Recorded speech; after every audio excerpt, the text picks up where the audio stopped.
But I think you're very good at using your time intensely. I mean, I'm in a different mood. Like I sometimes feel I need to do nothing, Right. and then afterwards I can have a bad conscience about not having done Guilt. anything. Yes, Right, you feel guilty. Guilt. Oh, I didn't do anything today. I didn't Right. use the day for anything at all, and. I don't know. It's between those two things because I decide. But I also think that for somebody like me, I think that's where I want to. That's where I'm headed.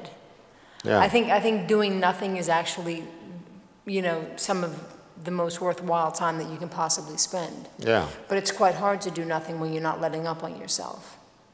So if you don't let up on yourself, you can't do nothing. But I think.